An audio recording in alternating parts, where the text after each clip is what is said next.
So, we have discussed about the basics of mass transfer. The first introduction to mass transfer, which we have understood from our discussion, that it has two components. Any mass flux of a species A has two ways by which it can get transported from one point to the other.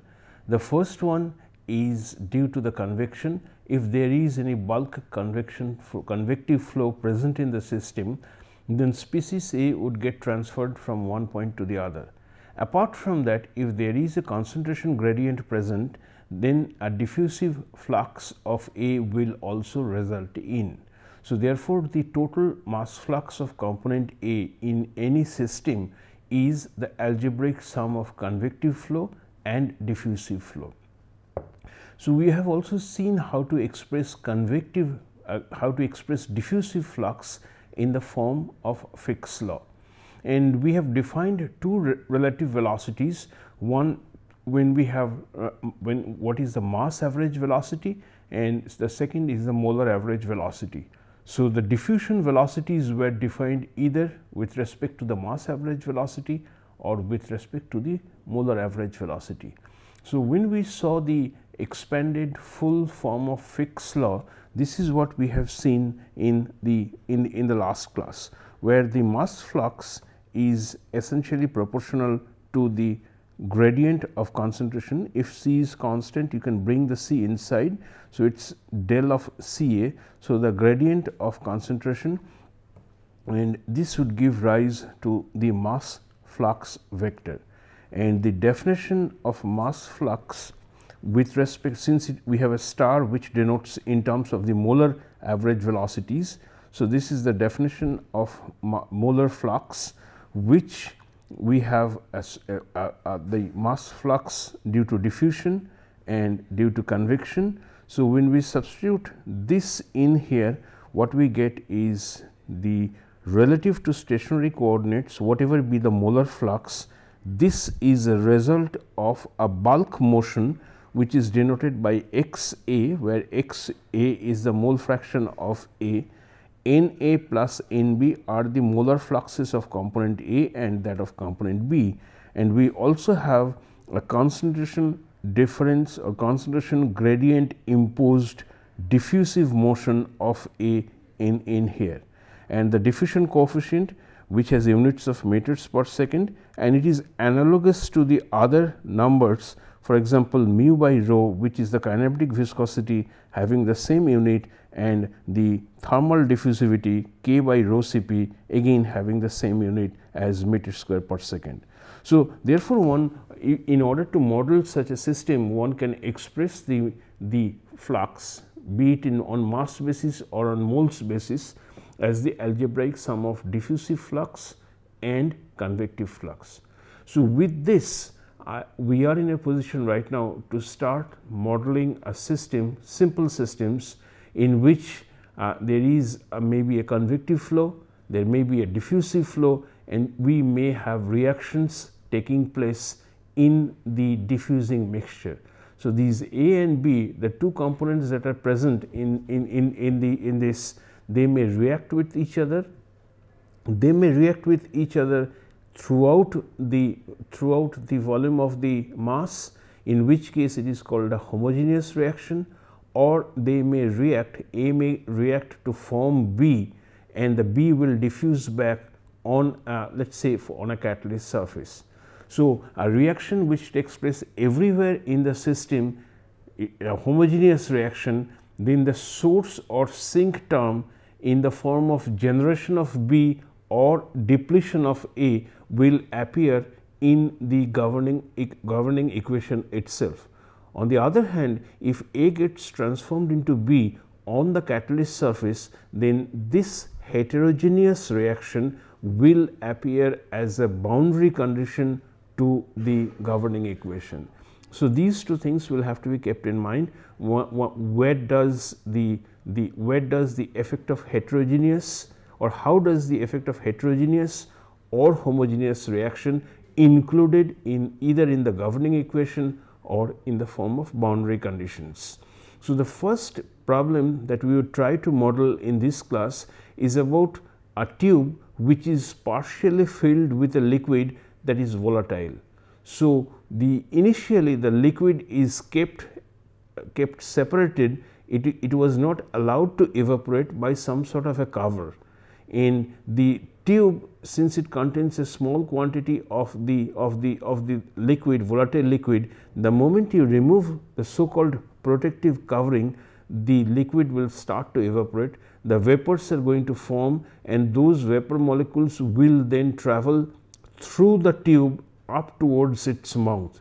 So, that is what I have drawn in here, and we are looking at the problem of diffusion through a stagnant gas film, where we have a liquid A and I have B present in here. So, initially everything was filled with B, and the moment you remove the cover of the volatile liquid A molecules will start evaporating, and the A molecules, because of a concentration gradient between the surface of the liquid and at the mouth of the tube, they would start moving in the plus z direction, and we will say that by means of supplying liquid A by an external agency, the level of liquid A is always kept at Z1.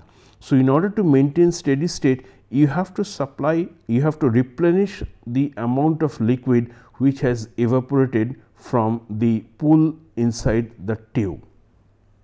And at Z equals Z2, which is the mouth of the tube, there is a gas stream which is flowing with a constant concentration of A and B. So, the concentration at A and B at this location may be assumed to be constant, and initially it was mostly B which is there in the tube. Now, what happens is, when you have the evaporation starting, then molecules of A will form near the gas liquid interface, and the molecules will try to move towards the top due to the presence of a concentration difference. Since it is a rapidly volatile component A which is present in here, so the amount of A molecules which are going to generate over here and their number density is going to be too large, and as we move towards this, the number density will decrease, the concentration of A will decrease and come to a constant concentration at the mouth of the tube. So, this upward moving molecules of A will try to push the B molecules out of the tube, creating or imposing a concentration gradient of B in the process. I will go through it once again just to make sure that we understand the process. Is that the molecules of A which are formed near the liquid vapor interface, since they are moving out rapidly through the tube towards its mouth, the concentration of B, which was initially uniform to begin with, will start to become skewed. The concentration of B near the liquid vapor interface will be reduced, and most of the B molecules will be pushed out of the tube. And as the concentration difference of B between the surface of the liquid and the top of the tube is increased, as the difference is increased, there would be a diffusive motion of B which will start in the reverse direction. So, B molecules, because of the imposed concentration gradient created by the rapidly diffusing A molecules, B molecules will try to come towards the liquid surface from the top of the tube. So, A molecules will move away from the surface, whereas B molecules will try to move towards the surface, since the diffusing A molecules have created a concentration gradient of B.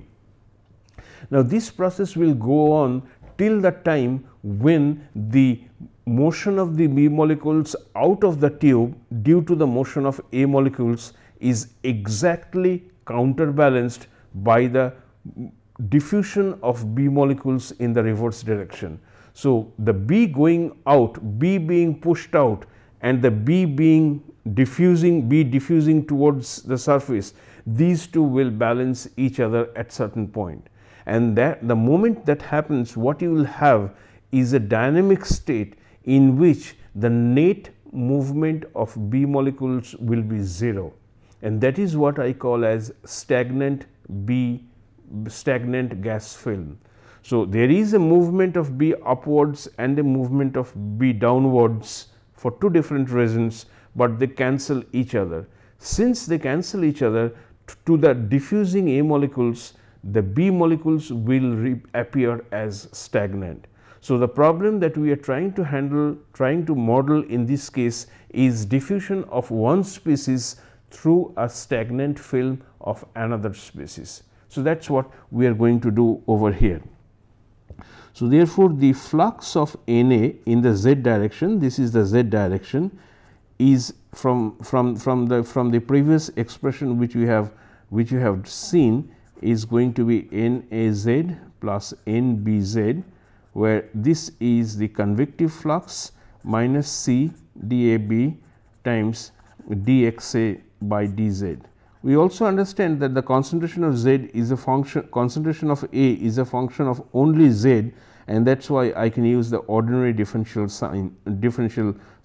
It is not a function of any other coordinates. So, that is why it is simply dxa dz. So, this is the convective or the bulk motion, and this is the diffusive or molecular motion. According to whatever we have discussed so far, Nbz is essentially stagnant. So, Nbz is equal to 0. We do not have any net motion of B in the z direction. The movement of B is exactly counterbalanced by the convective movement of B out of the tube. So, since Nbz equals 0, your Naz would simply be equals minus C dAb 1 minus xa times dxa dz. Just a quick observation here is, if it is mentioned that the liquid A is not highly volatile, let us say it is just water, and the water molecules, when they change phase, the number density of water molecules would not be large, and therefore, the entire motion of the air molecules towards the mouth of the tube will be governed by diffusion, by only diffusion. So, there would be no convection created by the rapid evaporation of A for those liquids which have higher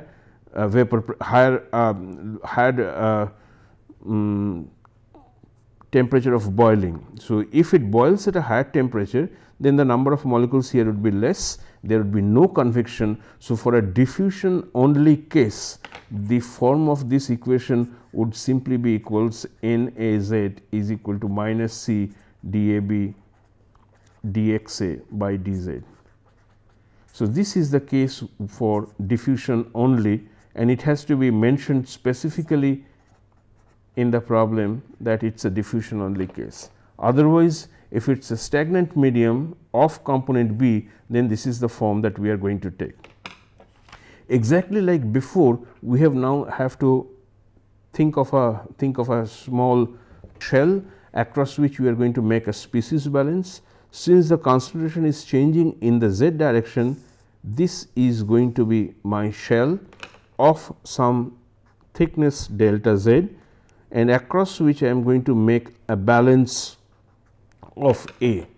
So, for an incremental height delta z is the incremental height, rate of A in the z direction coming in at z must be equal to the rate of A in the z direction which is going out of z plus delta z. So, this is simply the cross sectional area. Cross sectional area of the tube. So, S area multiplied by flux gives you the moles per unit time of A coming in and moles per unit time of A going out. Since no A and B are non-reacting, there is no reaction between A and B. So, A will travel through this without reacting with B, and there is no source or sink term. So, that is why I put 0, and at steady state this must be equal to 0 as well. So, rate of number of molecules of A coming into this imaginary shell and what is going out must be equal. So, this can then be divided by delta z, and what you have then is d n a z by d z to be equal to 0, and I put the expression of n a z from here to at this point. So, what you get is d d z of c d a b by 1 minus x a times d x a d z to be equal to 0. So, the governing this is going to be your governing equation, or this is the expanded form of the governing equation for this process. Once I have that, then I should be able to integrate it without any problem, and if it's ideal gas mixture, C is not going to be a function, the concentration is not going to be a function of Z, and therefore, C can be cancelled out, and the modified form of the governing equation would simply be 1 by 1 minus x a times, and d a b is also a constant. So, d x a by d z is equal to 0. So, this becomes my new governing equation, since C and d a b for this system are constants. So, once you integrate this, the form of the variation in the mole fraction of component A is going to be C1z plus C2. C1 and C2 are constants of integration, which can be evaluated through the boundary conditions that at z equals z1, x a, the mole fraction of A is some known value x a1, and at z equals z2, x a is equal to x a2. So, the concentrations of A at these two locations at z equals z1 and z equals z2 are known. So, with the help of these boundary conditions, the constants of integration can be evaluated. So, when you evaluate this and substitute it back into the expression, what you get is 1 minus x a by 1 minus x a 1 is equal to 1 minus x a 2 by 1 minus x a 1 to the power z minus z 1 divided by z 2 minus z 1. So, this is the variation of concentration, a variation of mole fraction of A as a function of z, and we know that 1 minus x a for a binary mixture is simply going to be equal to x b, where x b is the mole fraction of B. So, this equation can also be written as x b by x b 1 is equal to x b 2 by x b 1, and then the whole thing z minus z 1 by z 2 minus z 1. So, these two equivalent forms of the distribution of either A or B can be expressed as a function of z, that is distance from the surface, from the liquid surface.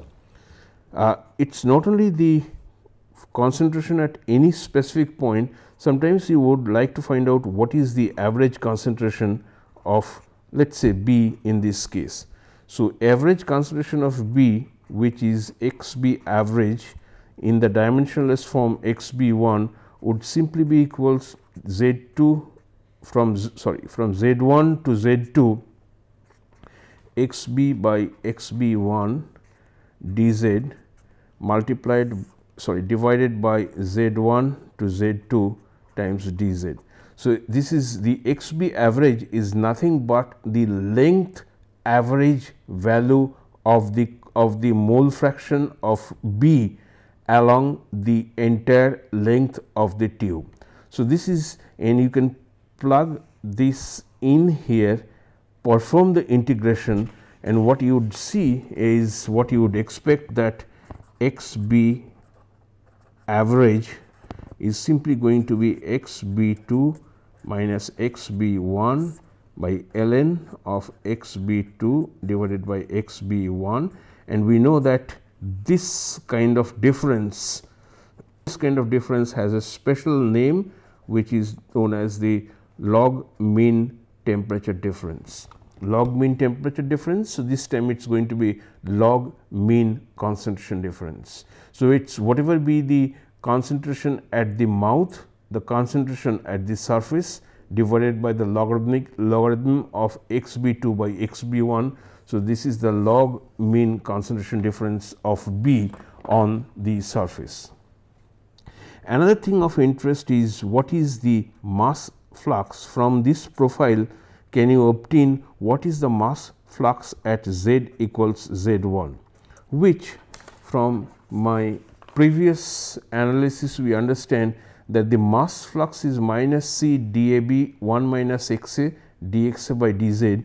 So, if I have to find out what is the mass flux at this point, I simply have to evaluate this mass flux at Z equals Z1. I also understand that since it is a non-reacting system, d dz of NAZ is 0, which only shows that NAZ is not going to be a function of Z. So, NAZ is simply going to be a constant.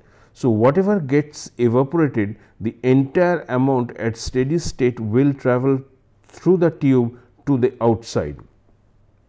But in order to obtain NAZ at Z equals Z1, I understand that it is going to be the same at any value of Z is minus C dAB by 1 minus XA times dXA dZ at Z equals Z1, which when expanded can be written as dAB by XB1 times dXB by dZ at Z equals Z1, simply using the definition that 1 minus XA is XB, and since XA plus XB is equal to 1, so dXA dZ is going to be equal to minus dXB dZ. So, the minus sign disappears from here, and if you use the previous relation, NAZ at Z equals Z1 would simply be equal C dAB by Z2 minus Z1, and over here you get XB logarithmic concentration difference XA1 minus XA2. This equation is important. Why it is important?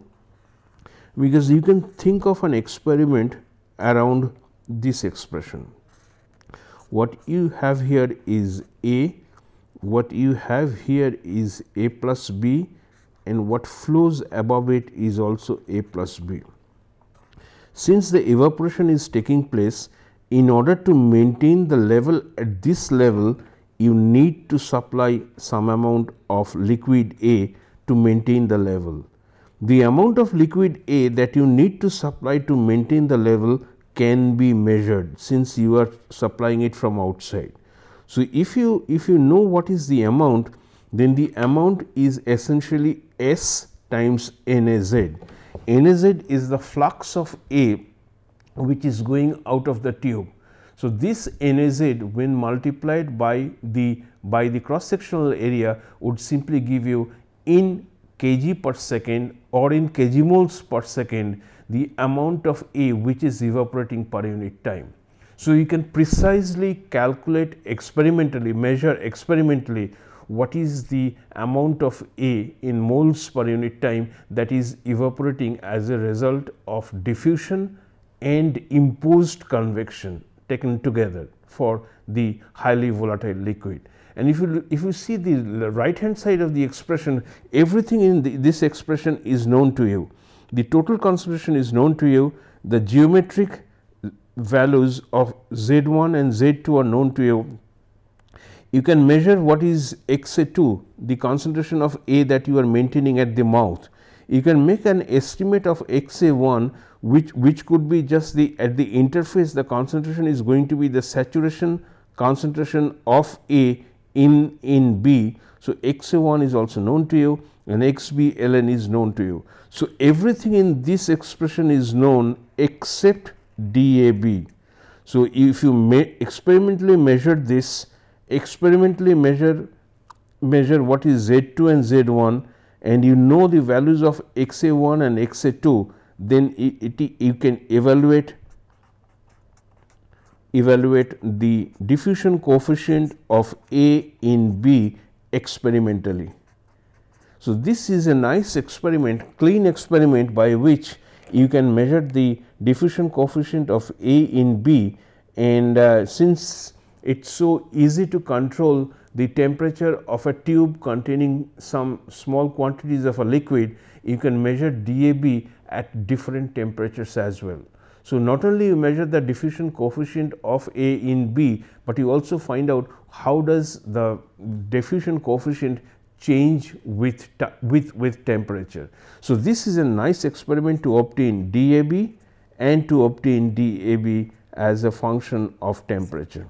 Okay. So, for experimental determination of diffusivities used in film theories of mass transfer and so on, we have been this type of arrangement, this type of experiment has been extensively used. The next problem that we are going to look at is diffusion with a homogeneous chemical reaction.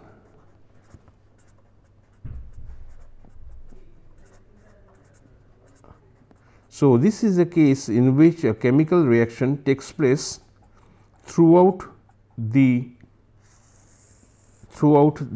body of the liquid. So, we have a liquid which is B, a liquid B, and you have a gas A.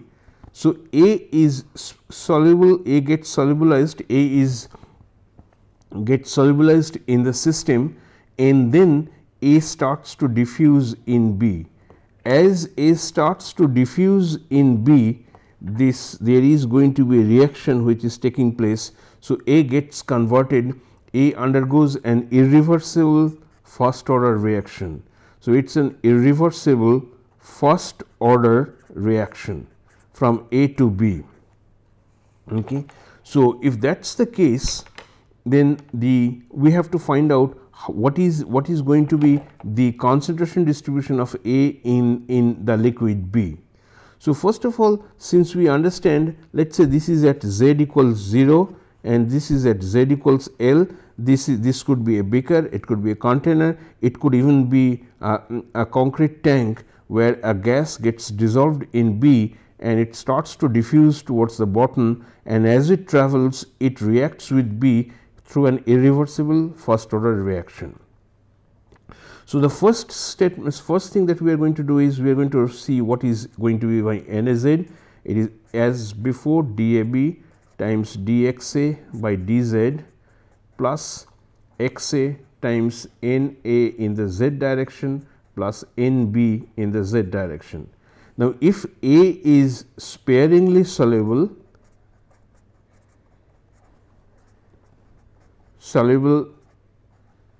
in B,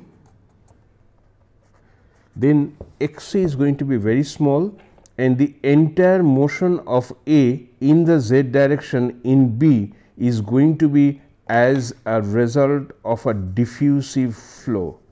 The A molecules small in number due to the sparingly soluble nature of A and B, the small numbers of A molecules which are getting dissolved in B, they cannot form, they cannot create a convective current. So, the entire process therefore can be treated as a diffusion only process. There is no convection, it is a diffusion only process. So, if it is a diffusion only process, then the convective term of the species equation means what is this NAZ, this equation, the second term can be neglected and your NAZ is simply going to be minus C dAB dXA dZ.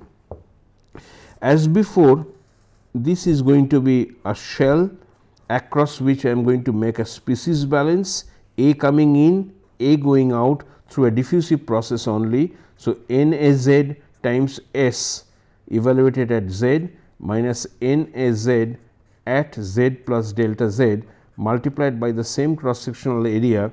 So, this is going to be the in, this is going to be the out, and then you are going to have plus or minus generation or depletion. At steady state, this is going to be 0. Now, what is this generation and depletion? Since it is a first order reaction, let us assume the reaction rate constant is K1 triple prime as I mentioned, triple prime refers to homogeneous reaction, whereas double prime refers to heterogeneous reaction. So, this the equation, governing equation would therefore be NaZ times S evaluated at Z minus NaZ at Z plus delta Z, again the area, and then we have plus K1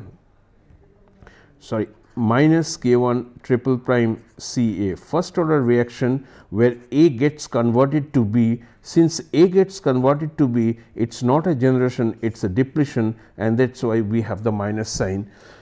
And since in order to make it the uniform, the units to be the same, it is also multiplied with the cross sectional area. So, what you do and this is taking place over a thickness delta Z. So, this is equal to 0. So, NaZ times S and the reaction that is taking place by first order, and you multiply it with the volume. So, this is the volumetric, this is the reaction rate constant in volumetric basis. So, you multiply it with the volume to make it into moles per unit time. So, you divide both sides by S delta Z, and what you get, the governing equation to be is d dz of NaZ plus K1 triple prime Ca to be equal to 0. So, this is your governing equation, and for NaZ you are only going to plug this in without the second term, which is not relevant for such cases. So, when you do that, the equation takes the form minus dAb d2 Ca by dz square plus K1 triple prime Ca to be equal to 0. So, this equation will now have to be integrated. Before integration, we need to find out what are the boundary conditions. The boundary conditions could be at Z equals 0, that means at the liquid air level the concentration of A is maintained at Ca0, and this could be just the interface concentration. So, if it is the interface concentration, it could be the solubility of A in the liquid. So, here Z equals 0 refers to this, and when the diffusing molecules come to Z equals L, this essentially behaves like an insulated surface in heat transfer.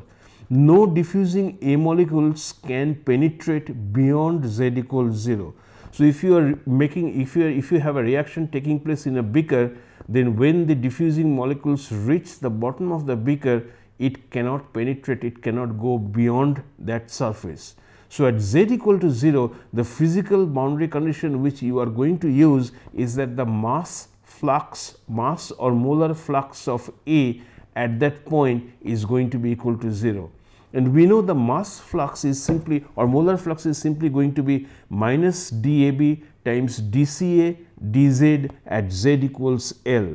So, this entire quantity which denotes the molar flux of A beyond at Z equals Z, that the bottom of the plate, if that is 0, which and since dAb is constant, it would simply give you that dCA by dZ at Z equals L is going to be equal to 0. So, this is an impervious boundary condition, impervious wall boundary condition that is commonly used in mass transfer, so as to denote that there cannot be any flow of mass beyond a certain boundary, which is a rigid impermeable barrier and which behaves like the insulated wall in heat transfer, giving the concentration gradient at that point will have to be 0, the same way the temperature gradient was 0 on the insulated surface. So, the second boundary condition for this specific problem would simply be at Z equals L,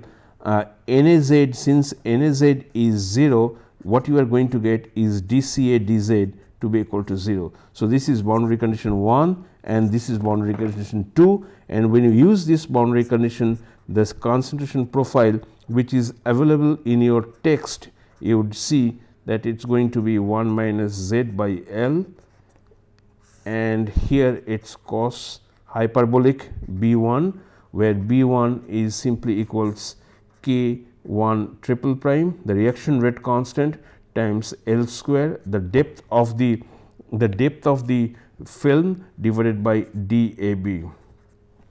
So this is the profile of A, and since you have the profile of A in here, the average concentration can also be calculated. So Ca average by Ca0 would be equal to, from 0 to L, same definition as before, Ca by Ca0 times dz divided by 0 to L dz, and if you work this out, it would be 1 by B1 tan hyperbolic B1.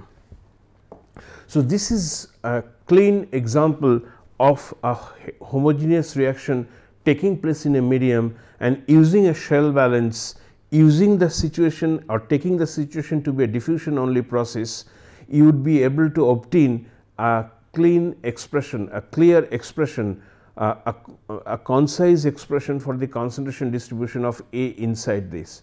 And we understand that since A cannot go beyond a certain level because of the presence of the solid impervious wall, so we are going to use the condition that dCA dZ at that point to be equal to 0, and the solution to this is provided, and you can, once you have the concentration expression there, you can use it to obtain what is going to be the average concentration, and you can also find out what is going to be the amount of dissolution of A in the liquid. The amount of dissolution of A in the liquid, if you again look at this figure, it is going to be whatever be the flux of A at Z equals 0 multiplied by the surface area. So, S times NaZ at Z equals 0 is going to be the amount of A which is getting dissolved in A. But remember, unlike the last problem, NaZ is now a function of Z. NaZ ddz of NaZ is not equal to 0. There is a sink term present. So, in value of NaZ, the value of NaZ will reduce till it come to a value equal to 0 at this. So, in order to obtain the dissolution of A in the liquid, you have to find out what is the value of NaZ at Z equals 0.